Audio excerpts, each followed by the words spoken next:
Hi, this is Dmitri Bilgere, and I'd like to talk to you today about how do you hang on to an insight or a transformation after you've had it. There's some surprising stuff here because it's counterintuitive, but this is a really, really important and useful point. So I hope you'll spend a moment with me here and really get it. Often when I'll run a workshop or work with someone, they'll get some sort of transformation. And it'll change things. It changes where they're at and they see things differently.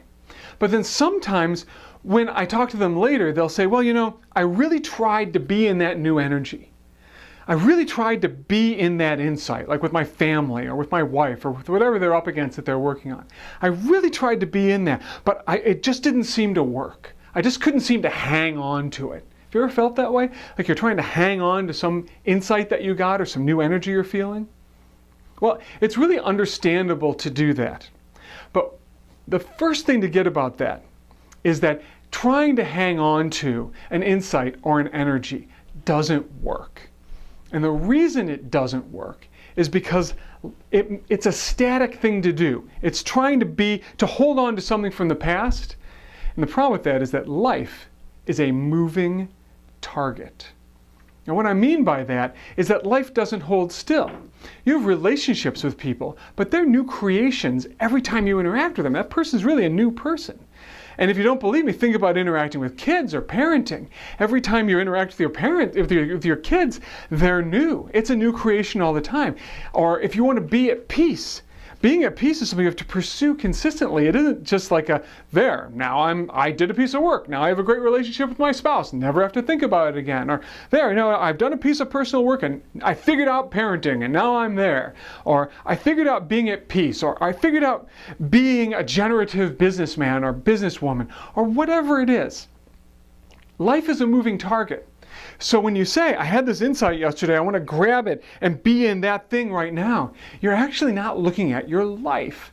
You're actually looking at your life the way it was when you had that insight. That is not going to work. So here's what I want to suggest that you do. Think in terms of your insights, not as destinations to get to and live out of, but as stepping stones, as things to stand on, as you look for what's next for me. So if you do a piece of work on a difficult relationship and then you're interacting with that person, don't think of how can I be in that insight. Think of, okay, I'm standing on what I got from that insight. What's being shown to me in this relationship next? What am I seeing next? What am I being given next? What am I being called to next? You're standing on this stepping stone and asking, what's next? Or with your kids, or with wanting to be a person who's at peace with their life. Okay, I'm not trying to bring that insight from yesterday with me. I'm trying to stand on it and see what's next. You know, we want to have momentum in our lives and have the things that we're doing build and flow and go more and more. The way to do that isn't to try to be where you were yesterday. It's to be continuously renewed. And we're continuously renewed when we seek what's next. So this is Dmitri Bilgere signing off. I hope you will find this useful and stop trying to pursue or live out of your last insight, but live on it to find out what's next. Dmitri Bilgere signing off.